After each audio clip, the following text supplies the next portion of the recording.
Hello, and welcome back to This Day in History, our nightly look back at a specific day in history, where we take a look back at the events of a day, the historic context in which those events took place, and the historic ramifications of those events. As always, if you have not yet, please hit the like button, the subscribe button, the bell notification icon to be alerted anytime I post new content, and tell a friend. And without any further ado, this day in history, August 10th.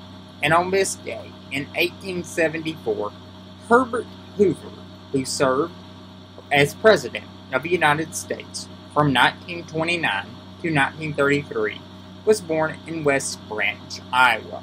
Orphaned at 9 years old and brought up by relatives, his childhood taught him industriousness and self-reliance, and instilled the moral consequence that would carry him throughout his life.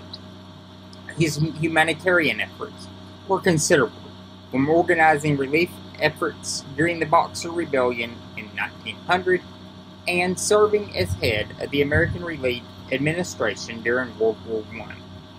But it was his inability of his presidential administration to alleviate the joblessness, hunger, and homelessness during the Great Depression that remains upmost in the American memory.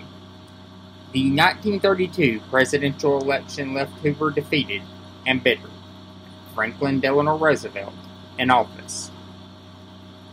Hoover would die in 1964 at the age of 90. Hoover would not be welcomed back until the White House, until the administration of Harry Truman. Roosevelt never sought Hoover's counsel. Hoover's life, unfairly, is remembered for the 4 years he served as president, not the remarkable 90 years of his life. Although Hoover does deserve some blame for the Great Depression and making it worse, it is entirely wrong to pin it all on him. As we have discussed in previous videos, much of that blame needs to be placed at other presidents and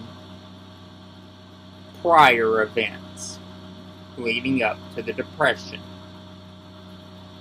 Hoover did not help, as I have mentioned. The Smoot-Hawley tariff which he signed was a disastrous bill that only exacerbated the problem. But to place all of the blame at Hoover's feet is wrong. As I've mentioned before, Roosevelt definitely helped end the Depression, but Hoover doesn't deserve all of the blame.